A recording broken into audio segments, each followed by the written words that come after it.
Welcome to Governance, Risk and Compliance courses. And today we will be discussing about the operational risk. Operational risk is one of the categories of broader risk, and the definition of operational risk includes three and four main components, which we will be discussing right now. Before that, if you are new to this channel, I would request you to subscribe this channel so that you will be getting the GRC related conceptual videos in future. So, operational risk is basically a risk of loss resulting from inadequate or failed internal processes, information systems, internal controls, and people. Every organization has some processes defined by the management and board of directors, and those processes relates to different departments, like for example, finance department, human resource department, compliance department, risk management department, and so on. Processes are basically defined to ensure that all the employees perform the daily routine tasks according to the defined processes and which are laid down in the procedural documents or in SOPs. So, if for example the employees are not following the processes which are defined by management, then it means that internal processes are failed or operational losses are incurring. Similarly, if the information system or core application system of an organization is corrupted, or if the errors come in the information system, then it is also an operational loss because operations of the company will be disrupted and causing the losses in or delays in the manufacturing of the products or delivery of the services or the loss of data.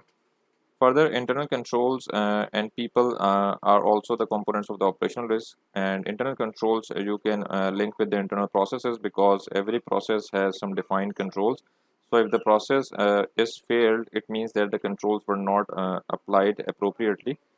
So, control lapses is also one of the examples of the operational risk. Further, people loss will occur in the situations where the senior management or critical employees of the organization are resigning from the organization or institution on frequent basis. And when the critical employees or skilled employees, especially leave the organizations or resign from the organizations on frequent basis, it means that the operations are disrupted because unskilled or semi-skilled level resources cannot handle the critical type of tasks and activities on daily basis. So, critical employees basically are considered for operational risk perspective, but obviously lower level management or lower level staff are also crucial and important, and they can also cause operational losses if they resign. You can think of a union in an organization or the labor union working in a specific factory. If all the labor union or if all the employees working in the factory resign, then the factory will be shut down for a few days, but ultimately causing the operational losses of significant amount to the organization. So examples include risk of fraud by an employee. For example, if an employee of the organization commits any financial fraud or other types of fraud, then this is the operational risk because it means that the processes are not followed and controls are lapses. That's why employee got an opportunity where he or she committed the fraud. Other example, as I earlier said, that the resignation of skilled human resource or skilled employees of the company is also an example of the operational risk. So this was a brief conceptual discussion today, and we discussed the concept of operational risk. Operational risk again is one of the core area of the overall enterprise risk management or risk management function.